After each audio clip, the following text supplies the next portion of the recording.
Eh bien, bonsoir à tous, c'est Marco, votre professeur d'économie, donc qui va vous proposer ce soir une petite vidéo pour faire le corrigé du travail numéro 2 donc, que vous aviez à faire et que vous m'avez tous rendu, je vous en félicite, même si certains d'entre vous ont oublié un exercice, mais je ne vous en tiens pas rigueur en ces périodes difficiles. Et donc nous allons regarder ensemble ce qui a bien fonctionné, ce qui a moins fonctionné, de façon à ce que vous ayez quelque chose de solide pour la suite. Alors on y va avec la levée de fonds de l'entreprise Voodoo. Et donc on vous posait 3 questions, c'était dans votre manuel page 76. La première, donc, c'est d'expliquer comment l'entreprise Voodoo est-elle parvenue à financer son activité. Alors, c'est pas forcément évident, en fait, je me rends compte de ça maintenant, de bien comprendre tout ça. L'entreprise a procédé à une augmentation de son capital, donc elle a émis de nouvelles actions, qu'elle a donc vendu, enfin qu'un organisme financier, en l'occurrence la banque Goldman Sachs, a acquis, et donc ça a fait rentrer donc des liquidités dans le capital, et donc qui sont disponibles maintenant pour l'entreprise Voodoo. Alors en lisant vos réponses, je me suis rendu compte que c'était pas forcément très clair dans votre tête, donc j'ai inséré à cet endroit un petit bout de la vidéo que je vous conseille d'ailleurs de regarder, qui est dans votre livre, page, je vais la retrouver tout de suite, page 82, qui s'appelle les sources de financement d'une entreprise, et donc je vais vous mettre donc le lien dans le corrigé, et donc je vous laisse regarder ce petit bout de vidéo, et je vous retrouve tout de suite après. Une autre possibilité est d'augmenter ses capitaux propres en proposant à de nouveaux investisseurs de devenir propriétaires d'une partie de l'entreprise, ou en demandant aux actionnaires actuels d'apporter de nouveau de l'argent. Les actionnaires, à la différence des créanciers, ne demandent pas à être remboursés à une date fixée, mais ils ont le droit de participer aux décisions de l'entreprise et de percevoir une partie de ses bénéfices. Voilà. Alors, j'espère que c'est très clair maintenant pour vous, plus clair en tout cas. Donc c'est une des possibilités donc pour une entreprise quand elle veut collecter des fonds, donc d'augmenter son capital et donc de trouver un investisseur qui est d'accord pour jouer le jeu et participer donc à cette augmentation de capital. Ce qu'il est important de comprendre là, c'est que la banque, l'investisseur, devient donc propriétaire d'une partie de l'entreprise, comme c'est aussi expliqué dans le film, et qui donc, lui, à terme, il a comme idée souvent de revendre ses parts quand l'entreprise sera encore plus florissante et que ses actions auront pris de la valeur.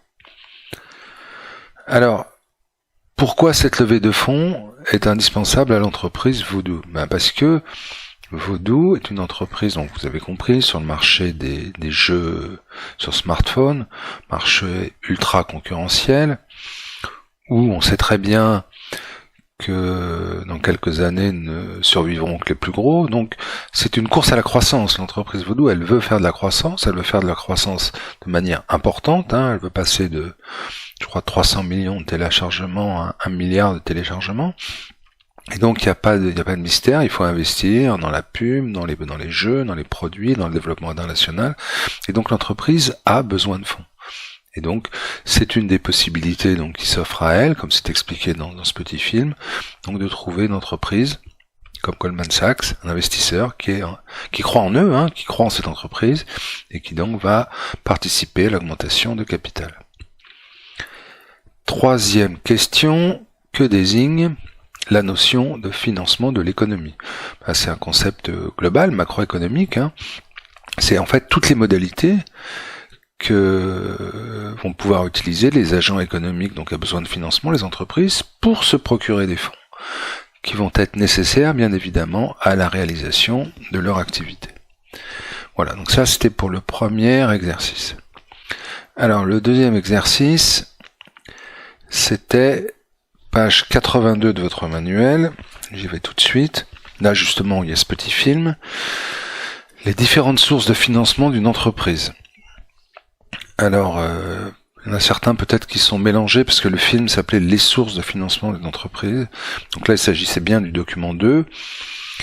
Donc on vous demandait dans un premier temps de repérer, de faire la liste de toutes les formes de financement présentées dans le document. Alors, il y a certaines qu'on avait vues en cours, d'autres pas, mais en tous les cas, de quoi il est question ? De l'épargne de l'entreprise, vous savez ce que c'est maintenant, l'autofinancement, le crédit bancaire, c'est-à-dire le financement intermédiaire, ce qu'on n'a pas vu encore dans le cours, mais qui était évoqué à travers Voodoo, les actions sur le marché financier, le crédit entre entreprises, les fonds d'investissement, donc là c'est le cas de Goldman Sachs, et puis les particuliers, avec les histoires de financement participatif, et puis les organismes publics eux-mêmes peuvent intervenir pour aider des entreprises dont ils estiment qu'ils ont un rôle fondamental à jouer pour le pays. Alors que signifie la donnée entourée ? Donc la donnée entourée, voilà, c'est celle-là. Donc en France, selon la Banque de France, le marché des actions représente 38% du financement externe des entreprises en 2017. Donc là, on est bien sur le source de financement, pas sur un nombre d'entreprises. Il y en a certains qui m'ont dit 38% des entreprises. Non, c'est pas 38% des entreprises, c'est 38% du financement externe. Puisque c'est ça la base, c'est le titre du graphique, les sources de financement externe. 38% du financement externe s'effectue donc via le marché. Marché, donc, on a les actions et les obligations dont on reparlera très prochainement. Alors, déduire quelles sont les deux grandes sources de financement pour les entreprises ? Le financement interne, ça on en a parlé, les fonds propres suite à une épargne, et puis du financement externe, qui peut être direct ou indirect, intermédiaire ou pas, c'est-à-dire aller chercher soi-même ou via une banque des fonds.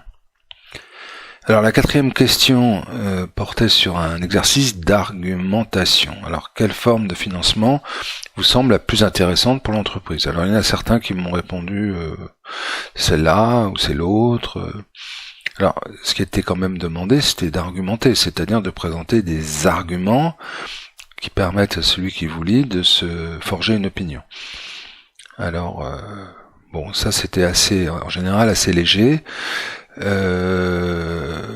Comme c'est présenté donc dans le petit film, chacune de ces possibilités a en fait des avantages et des inconvénients sur certains critères. Alors il y a le coût, il y a la possibilité, parce qu'on n'a pas forcément accès à tout, il y a la rapidité, on en a parlé sur Voodoo, l'histoire de garder ou pas son indépendance, et l'idée c'était de montrer en fait, si vous aviez ça dans un sujet de bac, plutôt que ces formes de financement sont complémentaires.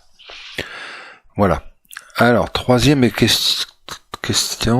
travail portait sur l'EBE. Alors, l'EBE, l'excédent brut d'exploitation, page 83. Alors, l'EBE, qu'est-ce que c'est ? C'est la part de la valeur ajoutée qui va rester dans l'entreprise. C'est un indicateur de performance dans l'entreprise avant toute prise en compte de la politique d'investissement. Alors c'est peut-être des mots qui sonnent un peu creux, enfin c'est ce que je me suis dit d'ailleurs en regardant l'exercice, parce qu'en fait, si un élève ou deux ne réussit pas correctement l'exercice, c'est qu'il a mal compris, mais si tous ne le réussissent pas, c'est que le professeur a mal expliqué, donc là je me remets en cause là-dessus, j'ai sans doute pas été clair, ou j'ai pas fait les choses correctement. Je demande de m'excuser.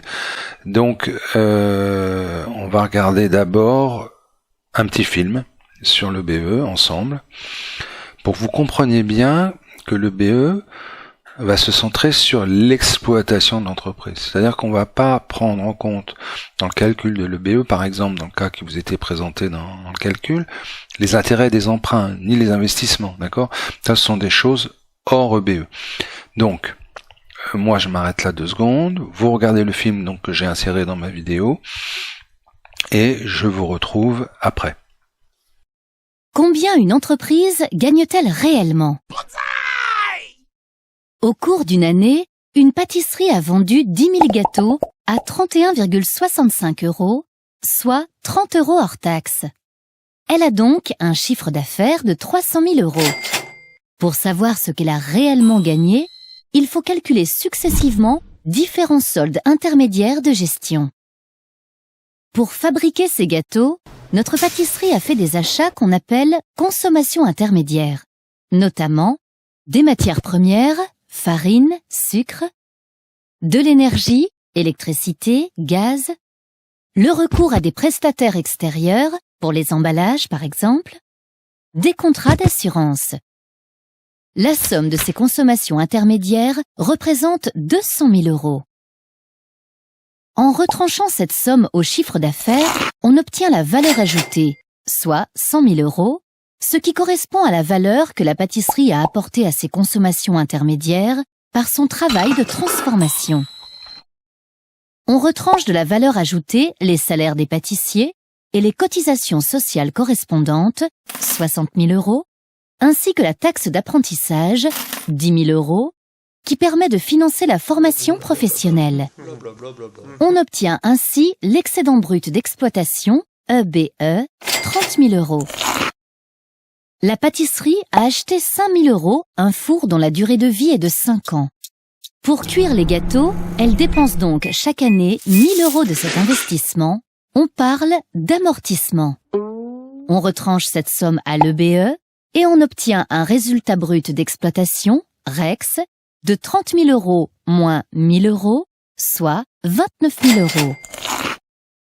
On ajoute au REX le résultat financier de la pâtisserie qui correspond à la différence entre les 4 000 € qu'elle a gagnés grâce à ses placements financiers et les 6 000 € d'intérêts qu'elle doit payer sur les emprunts qu'elle a contractés. On obtient un résultat courant de 29 000 € moins 2 000 €, soit 27 000 €. La pâtisserie a subi un dégât des eaux qui n'a pas été entièrement couvert par l'assurance et qui lui a coûté 1 000 €. On parle d'une charge exceptionnelle. Comme elle a revendu 2 000 € une machine à macarons, son résultat exceptionnel est donc de 1 000 €. On l'ajoute au résultat courant avant impôt et on obtient un résultat net avant impôt de 28 000 €. Enfin, on soustrait à ce résultat l'impôt sur les sociétés. 28 000 € moins 3 500 € égale 24 500 €. Ce montant représente ce qu'elle a réellement gagné, c'est le résultat net. Si le résultat net d'une entreprise est positif, elle peut choisir de le réutiliser pour, par exemple, investir pour développer son activité, verser des dividendes aux actionnaires qui ont investi dans l'entreprise, récompenser ses salariés, par exemple grâce à des primes.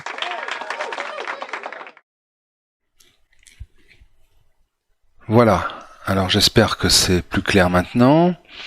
Donc, dans l'exercice là, donc le BE, c'était la valeur ajoutée plus les subventions, moins les salaires, moins les impôts et taxes sur la production.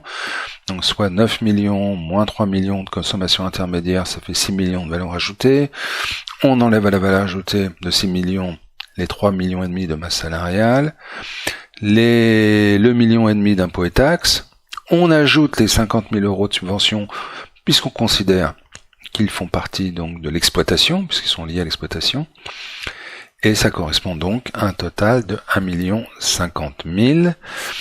Vous voyez là le petit tableau Excel, je vais l'insérer, que je vous ai fait. Donc ce petit tableau Excel, avec le chiffre d'affaires, donc 9 millions, les subventions, donc ça fait un total d'entrée, on peut dire, de 9 50 000. Les consommations intermédiaires, 3 millions, voilà. Ça nous laisse je vais grossir un peu la fenêtre, que ça soit plus visible pour vous devant votre ordinateur. Donc ça vous fait donc 6 50 000 de valeur ajoutée, on enlève le salaire, on enlève les impôts, et donc voilà notre BE, 1 50 000. Je mettrai dans le corrigé ce petit tableau Excel, et je le mettrai également dans le Drive, comme ça vous pourrez le regarder si ça vous intéresse, et ça vous intéressera, j'en suis certain. Voilà, expliquez donc, question 3, à quoi peut être utilisé le BE?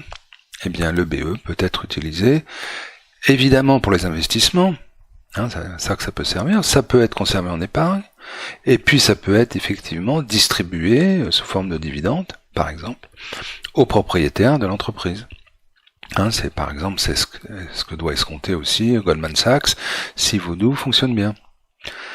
En déduire, donc, quel est le rôle de l'EBE dans le financement de l'entreprise? Donc c'est un rôle essentiel, parce que si une entreprise ne dégage pas de BE, évidemment, je dirais même son avenir est directement menacé. C'est une condition nécessaire, donc il en faut absolument un, mais non suffisante, parce que c'est aussi certain que pour la plupart des entreprises, le BE ne suffira pas à financer les investissements des entreprises. Donc voilà pour ces 3 petits exercices. Je vous remercie de votre attention.